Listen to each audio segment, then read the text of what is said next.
Good morning students, welcome to our YouTube channel BDN Public School. Today we are going to read and explain the remaining portion of lesson Globe Latitudes and Longitudes of class 6th. Let's start our topic. First, important parallels of latitudes, यानी कि जितनी भी अक्षांश रेखाएं हैं उनके महत्वपूर्ण parallel, उनके महत्वपूर्ण समांतर रेखाएं, ठीक है। बिसाइड द इक्वेटर, यानी कि इक्वेटर जो है 0 डिग्री, ठीक है, जो अर्थ को बराबर 2 हिस्सों में बांटती है, उसके साइड, उसके साथ वाली, ठीक है, बिसाइड। ये देखो यहाँ पर ये इक्वेटर है 0 डिग्री, इसकी नोटेशन है। The north pole 90 degree north and the south pole 90 degree south. There are 4 important parallels of latitude. अब इसके जो समांतर 4 ऐसी महत्वपूर्ण लैटिट्यूड्स हैं, अक्षांश रेखाएं हैं, कौन सी हैं उनको हम रीड कर लेते हैं। Tropic of cancer 23.5 degree north, ठीक है, 23 डिग्री एंड हाफ नॉर्थ को हम क्या बोलते हैं, ट्रॉपिक ऑफ कैंसर। ये किस में है, जो आपका नॉर्थ हेमिस्फीयर है उसको हम क्या बोलते, उसमें ये पड़ता है, यानी कि इसके उत्तर में, ठीक है, इक्वेटर या विषुवत रेखा के उत्तर में क्या है 23 डिग्री एंड हाफ या फिर 23.5 डिग्री नॉर्थ को हम क्या बोलते हैं, ट्रॉपिक ऑफ कैंसर, ठीक है। आप यहाँ पर देख सकते हैं, या फिर कर्क रेखा इसको हम हिंदी में बोलते हैं, ठीक है। नेक्स्ट सेकंड है ट्रॉपिक ऑफ कैप्रिकॉर्न, ठीक है, वो ये देखिए यहाँ पर है tropic of Capricorn 23.5 degree south. वो 23.5 डिग्री नॉर्थ था, ध्यान रखना, ये नॉर्थ है 23.5 डिग्री, ये साउथ है, ये नॉर्थन हेमिस्फीयर में है, ठीक है, उत्तरी गोलार्ध में है, ठीक है, कर्क रेखा या ट्रॉपिक ऑफ कैंसर, और ये दक्षिणी गोलार्ध में है, याद रखना, ठीक है। थर्ड है आर्कटिक सर्कल, ठीक है, 66.5 degree north of the equator, ठीक है, एक आर्कटिक सर्कल बोलते हैं। यहाँ देखिए, ठीक है, इस फिगर में ये आर्कटिक सर्कल है, ठीक है, ये कितना है 66.5 डिग्री नॉर्थ, यानी कि नॉर्दर्न हेमिस्फीयर में है, ठीक है। ऐसे ही 66.5 डिग्री साउथ अंटार्कटिक सर्कल, ठीक है। ये 4 आपकी काफ़ी इम्पोर्टेंट पैरेलल हैं लैटिट्यूड की, ठीक है, यानी कि इक्वेटर की 4 इंपॉर्टेंट लैटिट्यूड हैं, समांतर रेखाएं हैं, ठीक है। आगे रीड करते हैं। Heat zones of the earth, यानी कि अर्थ, यानी कि पृथ्वी के ऊपर ऐसी जोन्स, ऐसे क्षेत्र जहां पर हीट या फिर गर्मी थोड़ी सी ज़्यादा है। The midday sun is exactly overhead at least once a year on the all latitudes in between the tropic of cancer and the tropic of Capricorn. यहाँ पर इसने बोला है कि जो क्षेत्र है कहाँ से कहाँ तक, ट्रॉपिक ऑफ कैंसर और ट्रॉपिक ऑफ कैप्रिकॉर्न, यानी कि कर्क रेखा और मकर रेखा के बीच का जो क्षेत्र है, इस क्षेत्र में दिन में एक बार, दिन में नहीं सॉरी, साल में एक बार ऐसा समय आता है जब सूरज दोपहर के समय आपके बिल्कुल सिर के ऊपर होता है, यानी कि हमारी परछाई उस दिन दिखाई नहीं देती, ठीक है, बिल्कुल सिर के ऊपर होता है, सूरज की जो किरणें हैं वो सीधे हमारे सिर पर गिरती हैं, ठीक है। आगे है this area therefore receive the maximum heat and is called the torrid zone. इसलिए ये जो क्षेत्र है यहाँ पर ज़्यादा से ज़्यादा हीट ये रिसीव करता है, इकट्ठा करता है, या फिर इसके ऊपर पड़ती है हीट, गर्मी, और इस पूरे क्षेत्र को क्या बोलते हैं, टोरिड जोन बोलते हैं। देखो यहाँ पर जो ग्रीन से दिखा रखा, ग्रीन क्षेत्रफल है, जो हरा क्षेत्रफल है, इसी को क्या बोलते हैं, टोरिड जोन, यहाँ पर ये लिख रखा है। नेक्स्ट है the midday sun never shines overhead on any latitude beyond the tropic of cancer and the tropic of Capricorn, यानी कि जो दोपहर का जो सूरज है वो कभी भी सिर के ऊपर नहीं आता, शाइन नहीं करता, चमकता नहीं है। कहाँ से कहाँ तक जो क्षेत्र बच जाता है, कहाँ से कहाँ तक, ये देखो ट्रॉपिक ऑफ कैंसर कैप्रिकॉर्न से इधर और ट्रॉपिक ऑफ कैंसर से उस साइड, यहाँ पर सूरज सीधा सिर पर नहीं आता, सूरज की किरणें सीधी इस क्षेत्र में नहीं पड़ती, तिरछी पड़ती हैं, ठीक है। इस क्षेत्र में जो टोरिड जोन है, इस क्षेत्र में सूरज की किरणें सीधी पड़ती हैं, जैसा इस टॉर्च में दिखाया गया, इस फिगर में दिखाया गया है, ठीक है। और जो इससे अलग जो क्षेत्र बच जाता है ट्रॉपिक ऑफ कैंसर से उस साइड वाला और ट्रॉपिक ऑफ कैप्रिकॉर्न से इस साइड वाला, यहाँ पर सूरज की किरणें तिरछी पड़ती हैं, ठीक है, यहाँ पर ये बात बताई थी। The angle of the sun's rays goes on decreasing towards the pole, कि जो सन्स की जो किरणें हैं, सूरज की जो किरणें हैं, उनका एंगल, उनका कोण घटता जाता है जैसे जैसे हम पोल्स की तरफ जाते हैं, ठीक है, साउथ पोल या फिर नॉर्थ पोल, दोनों ही पोल की तरफ हम जैसे जैसे मूव करते जाएंगे सूरज की किरणें तिरछी होती जाएंगी, कोण उसका घटता जाएगा। As such the area bounded by the tropic of cancer and the Arctic Circle in the northern hemisphere, यानी कि जो क्षेत्र कहाँ से कहाँ के बीच में है कि ट्रॉपिक ऑफ कैप्रिकॉर्न से अंटार्कटिक सर्कल तक और ट्रॉपिक ऑफ कैंसर से आर्कटिक सर्कल के बीच वाले क्षेत्र में जैसे जैसे हम इस साइड आएंगे हमको क्या पता चलेगा कि यहाँ पर जो सूर्य की किरणें हैं वो तिरछी आ रही हैं, सीधी नहीं आ रही हैं। आगे रीड करते हैं।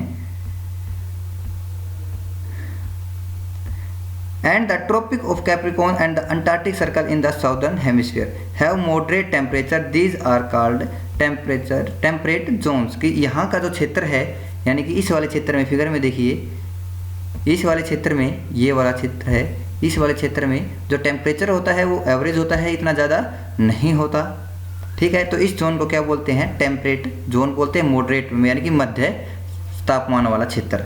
Areas lying between the Arctic Circle and the Northern Pole in the Northern Hemisphere and the Antarctic Circle and the South Pole in the Southern Hemisphere are very cold, यानी कि जो एरिया, जो क्षेत्रफल है, कहाँ से कहाँ तक आप देखेंगे, आर्कटिक सर्कल और नॉर्थ जोन के बीच में जो एरिया है और अंटार्कटिक सर्कल और साउथ पोल के बीच में जो एरिया है, ये जो क्षेत्र है ये काफ़ी ठंडा है, ठीक है, काफ़ी ठंडा है। आगे रीड करते हैं। It is because here the sun does not rise much above the horizon, कि यहाँ पर जो सूरज है वो होरिजन से इतना ऊपर नहीं उठता या फिर उठता हुआ दिखाई नहीं देता। Therefore its rays are always slanting and provide less heat, कि जो इसकी जो रेज है, इसकी किरणें हैं, वो सीधी इसके ऊपर नहीं गिरती और यहाँ पर जो हीट है, गर्मी है, बहुत कम पहुँच पाती है। These are therefore called frigid zones very cold, यानी कि इस क्षेत्र को क्या बोलते हैं, किस तरह की जोन है ये? फ्रीज्ड, काफ़ी ठंडी जोन है, क्षेत्र है। व्हाट आर लॉन्गिट्यूड्स, अब यहाँ पर हमने अब तक किसके बारे में पढ़ा? लैटिट्यूड्स। आप इसको इस तरह से रिलेट कर सकते हैं, लॉन्गिट्यूड यानी कि लेटी हुई, एल से, ठीक है, लॉन्गिट्यूड से नहीं, सॉरी, लैटिट्यूड लेटी हुई, अब लॉन्गी है, लॉन्गिट्यूड्स यानी कि लॉन्ग यानी कि लंबी सीधी रेखाएं, ठीक है, खड़ी रेखाएं। To fix the position of a place it is necessary to know something more than the latitude of that place, कि अगर हमें किसी जगह का पता लगाना है, उसकी पोजीशन का पता लगाना है, तो हमें ज़रूरी है लैटिट्यूड यानी कि अक्षांश से अलग भी हमें कुछ, या फिर उससे अक्षांश से ज़्यादा भी हमें कुछ पता होना चाहिए, ठीक है। You can see for example that tonga islands in the Pacific ocean, ठीक है, प्रशांत महासागर में एक आइलैंड है tonga, and the Mauritius island in the Indian ocean, अभी जो मॉरिशियस आइलैंड है ये कहाँ पर है? हिंद महासागर में है।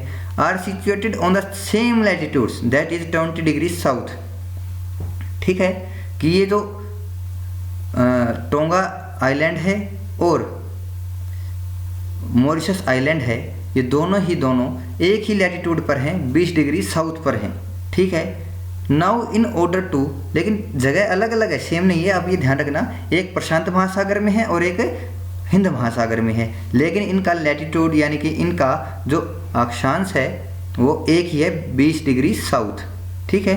Now in order to locate them precisely we must find out how far east or west these places are from a given line of reference running from north pole to the south pole. अब हमें पता होना चाहिए कि ये एक दूसरे से कितने दूर हैं, ठीक है, या फिर या कितने पूर्व में हैं या कितने एक दूसरे से पश्चिम में है, ठीक है। तो इसके लिए हमें एक रेफरेंस, एक क्या लेना पड़ेगा? रेफरेंस पॉइंट लेना पड़ेगा, जिसके संदर्भ में हम बता सकें कि हाँ, इस लाइन के इतने पूर्व में ये आइलैंड है और इस लाइन के इतने पश्चिम में ये वाला स्थान है, ठीक है। तो इसके लिए हमें एक रेफरेंस पॉइंट की जरूरत पड़ती है। These lines of reference are called the meridians of longitudes, कि ये जो लाइन्स है रेफरेंस की, इनको क्या बोलते हैं? देशांतर के मध्यावय इन्हें बोला जाता है। And the distances between them are measured in degree of longitude. और इनके बीच का जो डिस्टेंस है उसको हम किसके अंदर मेजर करते हैं, मापते हैं डिग्री ऑफ लॉन्गिट्यूड्स। जैसे हम लैटिट्यूड्स के अंदर करते थे, अक्षांश रेखाओं के अंदर करते थे, डिग्री के अंदर मापते थे, तो यहाँ पर भी ईस्ट और वेस्ट के बीच में जितनी भी लॉन्गिट्यूड्स आती हैं उनको हम ऐसे ही मेजर करते हैं डिग्री ऑफ लॉन्गिट्यूड्स में। ठीक है, सेम जैसे हम लैटिट्यूड्स में उसको मापते थे या फिर मेजर करते थे। Each degree is further divided into minutes and minutes into second, कि हर एक डिग्री किसके अंदर मापी गई है। जैसे लैटिट्यूड के अंदर हमने बोला था कि ये जो ट्रॉपिक ऑफ कैप्रिकॉर्न थी जिसको हम बोलते थे 23.5 डिग्री साउथ। ठीक है, तो उसको एक डिग्री को जो 23.5 डिग्री है उसके अंदर हम डिग्री को किसके अंदर बांट रखा है हमने, मिनट के अंदर, और मिनट को किसके अंदर बांट रखा है हमने, सेकंड्स के अंदर। They are semicircles and the distance between them decreases steadily polewards until it becomes zero at the poles where all the meridians meet। यानी कि ये अर्धवृत्त हैं तथा इनके बीच की दूरी जैसे जैसे हम पोल्स की तरफ, ध्रुवों की तरफ बढ़ते हैं वैसे वैसे घटती जाती है और ध्रुवों पर जाकर क्या हो जाती है, शून्य हो जाती है। यहाँ सभी देशांतरीय यामांतर आपस में मिलते हैं या फिर मिलते हुए दिखाई देते हैं। ठीक है, ये देखिए जैसे जैसे हम यहाँ पर देखिए, यहाँ पर पोल्स की तरफ, ठीक है, सारे के सारे मिलते हुए दिखाई दे रहे हैं, मिल रहे हैं। और जैसे जैसे ये हम किसकी तरफ जाते हैं, पोल्स की तरफ, ध्रुवों की तरफ जाते हैं, इनके बीच की दूरी कम होती जाती है। देखना यहाँ पर कितनी दूरी है, और जैसे जैसे हम ऊपर की तरफ, ध्रुवों की तरफ जाएंगे, इनके बीच की दूरी घटती हुई हमें मिलेगी। ठीक है, और ये अर्धवृत्त हैं यानी कि आधे हैं, पूरा वृत्त नहीं है यहाँ से सिर्फ यहाँ तक। ये ऐसा नहीं कि ये पूरी पीछे की तरफ भी है, नहीं। ठीक है, लैटिट्यूड्स के केस में, संदर्भ में ऐसा था कि लैटिट्यूड पूरा चक्कर लगा रहे थे, ठीक है, अर्थ का चारों तरफ, लेकिन ये अर्धवृत्त हैं सिर्फ एक पोल से दूसरे पोल की तरफ। ठीक है, और जैसे जैसे हम पोल्स की तरफ, ध्रुवों की तरफ जाएंगे ये हमें मिलते हुए प्रतीत होते हैं। ठीक है, आज की वीडियो ये हमारी यहीं तक। इसका जो रिमेनिंग पोर्शन है हम नेक्स्ट वीडियो में करेंगे। ठीक है, आपको हमारी वीडियो अच्छी लगी हो तो लाइक कीजिए, शेयर कीजिए और हमारे चैनल को सब्सक्राइब कीजिए। Thank you.